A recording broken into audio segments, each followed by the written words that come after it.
कोई गठिया से गठिया आदमी भी चल देगा, उसमें ताकत और साहस और क्षमता की जरूरत नहीं है। जो अनजान रास्ते पर आगे बढ़ता है, शेर अपना रास्ता खुद चुनता है, और जो खुद चुन करके रास्ता बनाता है उसके लिए शेर कहते हैं। और शिष्य अपना रास्ता खुद चुनता है, गुरु के पास जाता है, गुरु उसको सहेजता है, उसके सिर पर हाथ रखता है, उसको गुरु मंत्र देता है, उसको दीक्षा देता है, और दीक्षा देकर के उसमें प्राण चेतना भरता है। एक ऐसी आग, एक ऐसी चिंगारी, एक ऐसी चेतना भरता है कि वो अपने आप में पूर्ण पुरुष बनने की क्रिया की ओर अग्रसर हो जाता है। और जब वो आगे की ओर अग्रसर होता है तब मनुष्यता का पहला पग भरा जाता है। तब पहली बार इंसान जन्म लेती है, तब पहली बार वसंत खिलता है, तब पहली बार उसको एहसास होता है कि जीवन का आनंद क्या है, जीवन की सार्थकता क्या है, जीवन का प्रेम क्या है, जीवन का मूल्य और जीवन का रहस्य क्या है। उस रहस्य को समझने के लिए ये जरूरी है कि एक दुर्गंध युक्त वायु के झोंके को वह वसंत बना देता है। एक मामूली से पोखर में पड़े हुए पानी को बाष्प बना करके, गर्मी दे करके उसको ऊंचा उठाता है, बादल बना देता है, और वो बादल आगे जाकर के जब बरसता है तो गंगा नदी बनती है, जो हजारों करोड़ों लोगों की प्यास बुझाती है। उस गंगा नदी की सार्थकता है, उस गंगा नदी की पूर्णता है। उस पोखर के पानी को गंगोत्री बना देना गुरु के हाथ की बात है। गुरु ऐसा कर सकता है और किसी के हाथ की बात नहीं है। गुरु उस पोखर को भी एक स्वर्णिम गंगा बना देगा, उस घटिया सुगंध को भी, उस हवा के झोंके को भी एक पवन बना देगा, एक वसंत बना देगा। एक मामूली से इंसान को वह एक तेजस्विता युक्त शिष्य बना देगा। एक मरे हुए उस तोते को आकाश उड़ने की कला सिखा देगा, उसको हंस बनने की कला सिखाएगा, उसको पूर्ण रूप से शेर बनकर के इस समाज में जीतने की, इस संसार में विजय प्राप्त करने की ज्ञान चेतना दे पाएगा। मगर इसके लिए, इस सब कुछ प्राप्त करने के लिए पहला कर्तव्य और धर्म यह है कि वह शिष्य बनने की कला सीखे। पहला यह है कि वह गुरु के चरणों में पहुंचे। इसलिए नहीं कि वह गुरु मंत्र ले ले, इसलिए नहीं कि वह वहां जाए और वापस लौट जाए, ऐसा नहीं। गुरु में अपने आप को एकाकार करे, अपने आप को लीन करे, अपने आप को पूर्णता के साथ, समर्पितता के साथ समर्पित कर दे। और जो समर्पण करने की कला जानता है वही अपना नाम, अपनी हस्ती, अपना परिचय मिटा देता है। फिर वो कहता है कि आज से मेरा नाम, जो गुरु नाम देंगे वह मेरा नाम होगा। इसलिए गुरु उसको नया नाम देता है और नए नाम से परिचित होता है। फिर इस बात की चिंता नहीं होती कि यह समाज इतना सुंदर है, यह समाज मेरी पत्नी है, पुत्र है, बंधु है, बांधव है, भाई है, पति है, ये सब कुछ व्यर्थ और बेईमानी हो जाते हैं, क्योंकि वह एक देव पुरुष बन जाता है, क्योंकि वह एक ऊंचे स्तर का व्यक्ति बनने की ओर अग्रसर होता है। उसके लिए रास्ता खुला होता है, वो आगे की ओर बढ़ने की कला सीखता है। उसका प्रत्येक क्षण मधुरता के साथ व्यतीत होता है, वो प्रत्येक क्षण को सार्थक करने की कला जानता है। ये तो जीवन की श्रेष्ठता है। इसलिए मैंने कहा कि गुरु बनना बहुत कठिन कार्य नहीं है। गुरु तो कोई भी बन सकता है, नकली रूप में भी, असली रूप में भी, मगर नकली शिष्य नहीं बन सकता, पाखंडी शिष्य नहीं बन सकता। शिष्य बनने की पहली कड़ाई यह है कि वो अपने आप को मिटाए, अपने आप को उत्सर्ग करे, अपने आप को न्योछावर कर दे, अपने आप को मिटा दे। और ऐसा शिष्य जिस क्षण बनने की कला प्रारंभ होती है, उसी क्षण से मनुष्यता जन्म लेती है। हम इस पूरे राष्ट्र को, इस पूरे विश्व को सही मनुष्य बनाने की कला जानना चाहते हैं। हम चाहते हैं कि नया मनुष्य का निर्माण हो। हम चाहते हैं कि ये जो मनुष्य है ये घिसे पिटे हैं, इनके रूढ़िग्रस्त हो गए हैं, इनका चिंतन, इनका विचार बुढ़ा हो गया, वृद्ध हो गया है। ये समाज अपने आप में खोखला और बेकार हो गया है। जहां 5000 वर्ष पहले जो समाज था, ठीक उसी प्रकार का समाज चल रहा है। उस समाज में कोई परिवर्तन नहीं आया। वैसा ही छल, वैसा ही झूठ, वैसा ही बंधन, वैसी ही पत्नी, वैसा ही पति, वैसा ही पुत्र, वैसी बंधु, वैसे ही बांधव। कोई सुधार नहीं हुआ है, सुधार हो भी नहीं सकता। इसके बीच में से एक नए पुरुष की रचना करनी है, एक नए मनुष्य की रचना करनी है, एक नए मनुष्य का निर्माण करना है, और वह नया मनुष्य शिष्य बन सकेगा। अगर गुरु में चेतना है, गुरु में आग है, गुरु में स्फुलिंग है, तो वह नए मनुष्य का निर्माण कर सकता है। जैसा भी तुम्हारा जन्म हुआ हो, जिस घर में भी तुम्हारा जन्म हुआ हो, चाहे तुम बंधन में जकड़े हुए रहे हो, चाहे तुम किसी जाति, किसी वर्ण, किसी रूप, किसी रंग के हुए हो, ये अपने आप में कोई व्यर्थ नहीं, क्योंकि गुरु तो तुम्हें वापस नया जन्म देता है। जन्म नाम जायते शूद्र संस्कारात् द्विज उच्यते। वह तुम्हें संस्कार देता है, वह तुम्हें दूसरी बार जन्म देता है, दूसरा नाम देता है, नया नाम देता है। वो कहता कि आज तक तुम्हारा जो नाम था उस नाम को मैं मृत्यु देता हूँ, आज तक तुम्हारा जो स्वभाव था उस स्वभाव को मृत्यु देता हूँ, आज तक तुम्हारे पास जो पूंजी थी उसको मैं समाप्त करता हूँ। मैं तुम्हें एक नवीन रास्ते पर, एक नवीन पृष्ठभूमि पर, नई भावभूमि पर खड़ा कर रहा हूँ। आज तुम्हारा ये नाम है, आज तुम्हारा ये जाति है, ये गोत्र है, आज तुम्हारा गुरु गोत्र है, गुरु चेतना है, गुरु प्राण है, गुरु स्फुलिंग है, क्योंकि तुम उस गुरु रूपी रथ पर खड़े होकर के इस महासमर को जीत सकोगे। इस गुरु रूपी अग्नि स्फुलिंग पर बैठ करके अपने जीवन की चेतना को पूर्णता दे सकोगे। तुम्हारे पास वो ताकत और क्षमता आ पाएगी जहां जीवन की श्रेष्ठता तुम्हारे सामने होगी, तुम्हारी अद्वितीयता होगी, तुम जीवन को एक नवीन चेतना के साथ अग्रसर कर सकोगे। और ऐसा शिष्य यदि बनता है तो वह अपने आप में एक नवीन कसौटीमय शिष्य बनता है। कुछ घिसे पिटे शिष्यों की जरूरत नहीं है। इस प्रकार के शिष्य तो 1000 वर्षों से पैदा होते आए, जो विश्वासघाती होते हैं, जो छली होते हैं, जो झूठ और मक्कार होते हैं, जिनके मन में कुछ और होता है और ऊपर से केवल होठों से गुरु शब्द उच्चारण करते हैं। उससे ज्यादा तो पाप की कोई हो ही नहीं सकता, उससे ज्यादा अधर्मी और घटिया कोई व्यक्ति नहीं हो सकता। इससे तो अच्छा था तुम झूठ बोलने वाले बने रहते, इससे ज्यादा अच्छा था तुम विश्वासघाती बने रहते। तो कम से कम इस बात का तुम्हें गर्व होता कि तुम विश्वासघाती रहे, मगर मन में विश्वासघात लेकर के, मन में झूठ, कपट और असत्य और व्यभिचार लेकर के तुम जब गुरु के सामने खड़े होते हो और अगर अपने आप को मिटाने की कला नहीं जानते हो, यदि उनके हाथों से अपने आप को मिटा नहीं सकते, तो फिर जीवन का कोई प्रयोजन, कोई अर्थ नहीं रह पाएगा। फिर तुम्हें जीवन में साधक बनने की कला भी नहीं आ पाएगी। साधक बनने की सर्वप्रथम कला ही यही है, श्रेष्ठता ही यही है कि तुम अपने शरीर को साध सको, अपने मन को चेतना युक्त दे सको, अपने जीवन को पूर्णता दे सको, अपने जीवन को अद्वितीयता दे सको। और इसीलिए तो अपने जीवन को गुरुमय बनाने के लिए अपना रक्त बदलना पड़ेगा। तुम्हारा जो रक्त है उसमें दूषितता है, वो रक्त तुम्हारे माता पिता का दिया हुआ है, वह तुम्हारे पूर्वजों का दिया हुआ रक्त है। उस रक्त में झूठ, छल, कपट, असत्य, व्यभिचार है।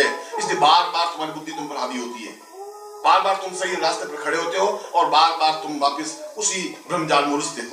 बार बार तुम्हारा भ्रम तुम्हें बार बार ये सोचता है कि मैं क्या करूं, क्या नहीं करूं, ये गुरु है भी नहीं है, क्या गुरु सेवा करने से कुछ मिलेगा भी नहीं मिलेगा, जीवन में कुछ पूर्णता प्राप्त हो पाएगी कि नहीं हो पाएगी। ये तुम्हारा छल, ये तुम्हारा रक्त, जो घटिया बेहुदा रक्त है, वो तुम्हें बार बार उद्वेलित कर रहा है। इस रक्त को बदलना पड़ेगा, तुम्हें एक नया रक्त देना पड़ेगा, तुम्हें एक नई चेतना देनी पड़ेगी, तुम्हें एक नए प्राण देने पड़ेंगे, तुम्हें नया धर्म और नया जाति देनी पड़ेगी, तुम्हें नया गोत्र देना पड़ेगा। और यह गोत्र गुरु गोत्र होगा, और जिसका गोत्र ही गुरु बन जाता है, जिसका प्राण गुरु बन जाते हैं, जिसकी चेतना गुरु बन जाती है, जिसका रक्त गुरुमय बन जाता है, वो अपने आप में एक युग पुरुष बन सकेगा, एक नवीन चेतना, एक प्राण चेतना बन सकेगा, और वही सही अर्थों में शिष्य बन सकेगा।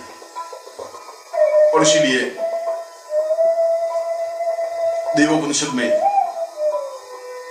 इस अपने गोत्र को ही बदलने की क्रिया के लिए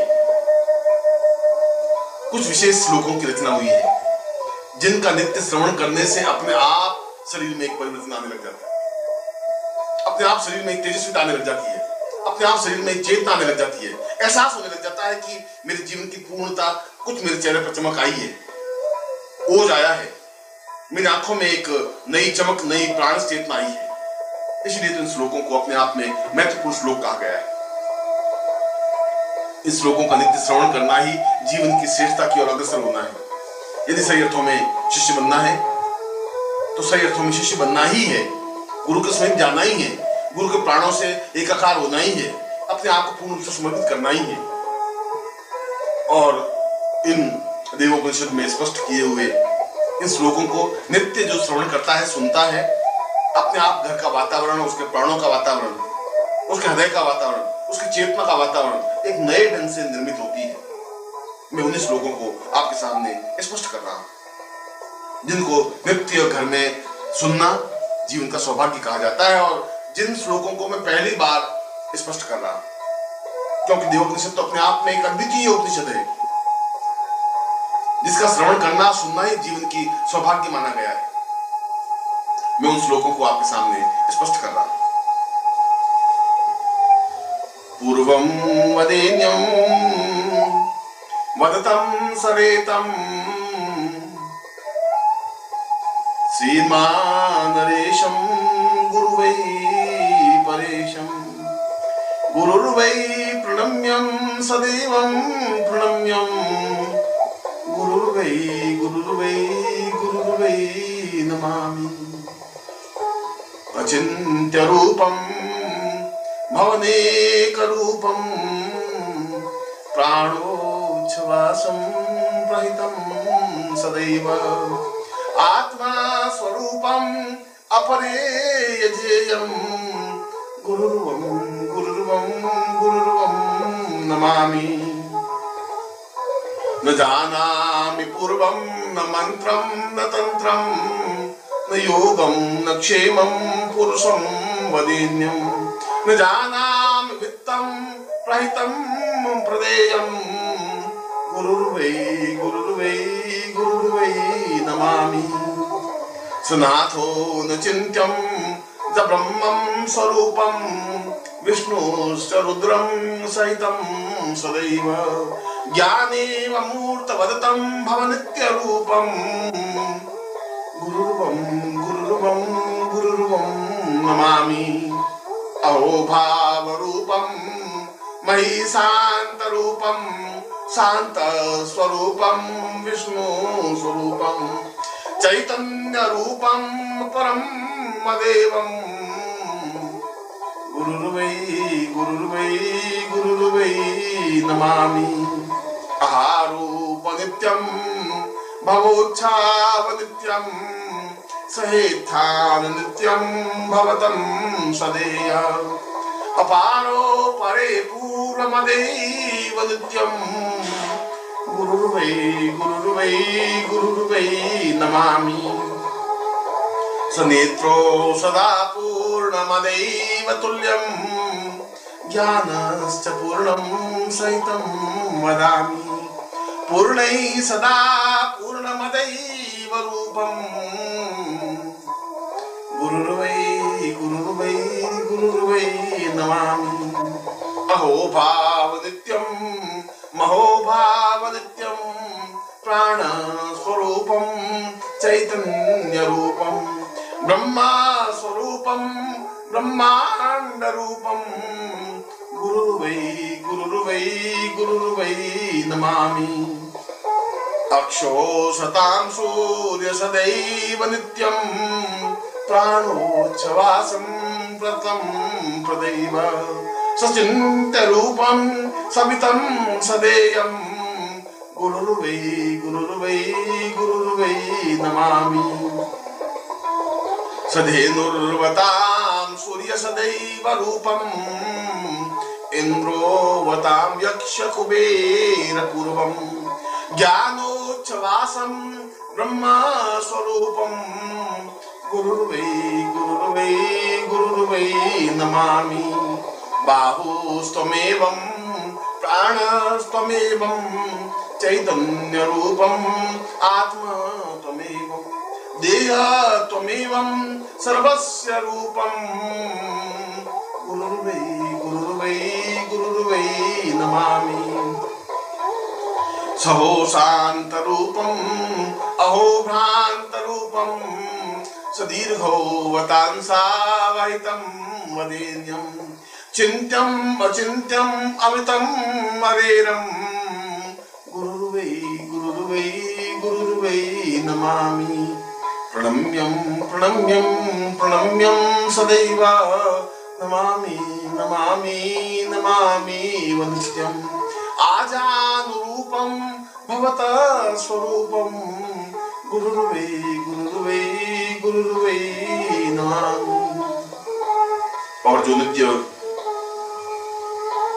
इन श्लोकों के साथ जो गुरुदेव का ध्यान चिंतन प्रणम्य करते हैं, वास्तव में गुरु की चेतना उन्हें प्राप्त होती है, वास्तव में जीवन की पूर्णता उन्हें प्राप्त होती है, वास्तव में गुरु का आशीर्वाद उन्हें प्राप्त होता है और सही अर्थों में उसका पूरा कायाकल्प हो जाता है।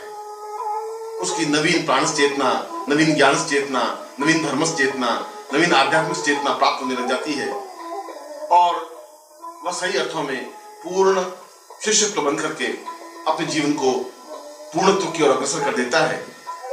और मैं आज से तुम्हारा पूरा रक्त प्रवाहित शुद्ध कर रहा हूं, बदल रहा हूं, तुम्हारे प्राणों को, तुम्हारे देह को, तुम्हारी चेतना को, तुम्हारे ज्ञान को। और मैं तुम्हें नया नाम, नया गोत्र देता हुआ आशीर्वाद देता हूं। तुम अपने जीवन में पूर्णता और सफलता प्राप्त करो, ऐसा ही आशीर्वाद है।